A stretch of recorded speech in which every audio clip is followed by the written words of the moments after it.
அனைவருக்கும் வணக்கம். நம்ம டெய்லியும் banking and SSC point of வியூல 5 கொஸ்டின்ஸ் கரண்ட் அஃபேர்ஸ்லேருந்து பார்க்குறோம். இன்னைக்கு என்ன கொஸ்டின்ஸ் இருக்கு அப்படிங்கிறத பார்ப்போம். First one, the 2025 G7 summit will be held in அப்படின்னு சொல்லி கேட்டிருக்காங்க. ஸோ 2025 G7 சம்மிட் எங்கே நடக்க போகுது அப்படிங்கிறதா கொஸ்டின். ஸோ எங்கே நடக்க போகுது அப்படின்னா கனானாஸ்கிஸ் அப்படிங்கிற இந்த பிளேஸ் எங்கே இருக்குது அப்படின்னா அல்பர்ட்டா, கனடா. சரிங்களா? கனானாஸ்கிஸ், அல்பர்ட்டா, கனடா இங்கே தான் வந்து நடக்க போகுது. சரியா? ஸோ 2024ல பார்த்தீங்கன்னா நமக்கு அப்பூலியா இன் இட்டாலி. சரியா? இட்டாலியில் நடந்திருக்கும்.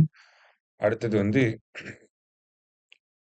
2023ல பார்த்தீங்கன்னா நமக்கு ஹிரோஷிமா ஜப்பான்ல வந்து நடந்திருக்கும். ஓகேவா? 2023ல 2022 அப்படிங்கிறது பார்த்தீங்கன்னா நமக்கு பவேரியா இன் ஜெர்மனி வந்து நடந்திருக்கும். சரியா?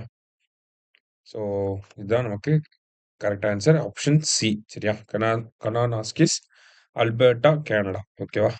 அடுத்தது The 16th census of India will be conducted in how many phases அப்படின்னு சொல்லி கேட்டிருக்காங்க. So 16th census of India already 15 census வந்து முடிஞ்சிருக்கு. இப்போ 16th census அப்படிங்கிறது நடத்த போறாங்க. ஸோ இந்த 16th census பார்த்தீங்கன்னா ஃபர்ஸ்ட் டிஜிட்டல் சென்சஸாக இருக்க போகுது. சரிங்களா? டிஜிட்டல் சென்சஸாகவும் இருக்க போகுது. அதே மாதிரி கேஸ்ட் சென்சஸாகவும் இருக்க போகுது. இந்தியா இண்டிபெண்டன்ட் ஆனதுக்கு அப்புறமா எடுக்கக்கூடிய ஃபர்ஸ்ட் கேஸ்ட் சென்சஸாகவும் இருக்க போகுது. ஃபர்ஸ்ட் டிஜிட்டல் சென்சஸாகவும் இருக்க போகுது. இது எத்தனை ஃபேஸஸ்ல நடத்த போறாங்கன்னா 2 ஃபேஸஸ்ல நடத்த போறாங்க. சரியா? ஸோ ஃபேஸ் 1ல வந்து பார்த்தீங்கன்னா நமக்கு உத்தரகாண்ட், ஜம்மு அண்ட் காஷ்மீர், லடாக், அடுத்ததா பார்த்தீங்கன்னா ஹிமாச்சல் பிரதேஷ் இந்த மாதிரி பனி பிரதேசங்கள்ல ஃபர்ஸ்ட் ஃபேஸ் நடக்கும். செகண்ட் ஃபேஸ்ல அதர் ஸ்டேட்ஸை வந்து கவர் பண்றாங்க. சரியா? அடுத்தது how many of the above are not a part of G7 countries அப்படின்னு சொல்லி கேட்டிருக்காங்க. ஸோ G7னா யாரெல்லாம் வருவாங்க? யூஎஸ் வருவாங்க, கனடா வருவாங்க, அந்த சைடு 2 பேர். அடுத்தது யூகே, பிரான்ஸ், ஜெர்மனி, அடுத்தது இட்டாலி, லாஸ்டா பார்த்தீங்கன்னா இந்த சைடு ஜப்பான்.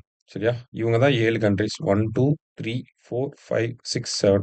ஸோ இதுல எந்த கண்ட்ரிலாம் வந்து not a part of G7 அப்படின்னு சொல்லி கேட்டிருக்காங்க. ஓகேவா?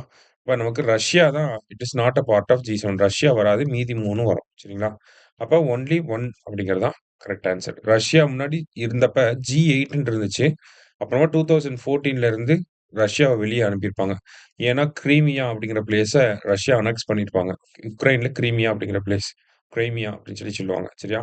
ஸோ அதனால G8 அப்படிங்கிறது G7ஆ மாறியிருக்கும். ஸோ G7 கண்ட்ரீஸ்னா இவங்க தான். சரியா? இதுல ரஷ்யா வராது. அடுத்தது The 16th census of India will be concluded by which date அப்படின்னு சொல்லி கேட்டிருக்காங்க. ஸோ எந்த டேட்ல கன்க்ளூட் ஆகும் அப்படின்னு பார்த்தீங்கன்னா மார்ச் 1, 2027க்குள்ள கன்க்ளூட் ஆயிரும். சரிங்களா? மார்ச் 1, 2027க்கு முன்னாடியே சென்சஸ் முடிஞ்சிடும் அப்படிங்கிறத நேத்து சென்ட்ரல் கவர்மெண்ட் சொல்லியிருக்காங்க. லாஸ்டா world environment day is observed on அப்படின்னு சொல்லி கேட்டிருக்காங்க. சரியா? ஸோ வேர்ல்ட் என்விரான்மெண்ட் டே எப்போ அப்படின்னு பார்த்தீங்கன்னா நமக்கு ஜூன் 5. என்ன தீம் அப்படின்னு பார்த்தீங்கன்னா pudding and end to plastic pollution அப்படிங்கிறது தான் இந்த வருஷத்துக்கான தீம். ஓகேங்களா? Pudding and end to plastic pollution. சரியா? அதுதான் 2025க்கான தீமா இருக்கும். ஸோ இன்னைக்கு 5 கொஸ்டின்ஸ் பார்த்துருக்கோம். தேங்க்யூ. சுரேஷ் IAS அகாடமி வெற்றியின் முகவரி.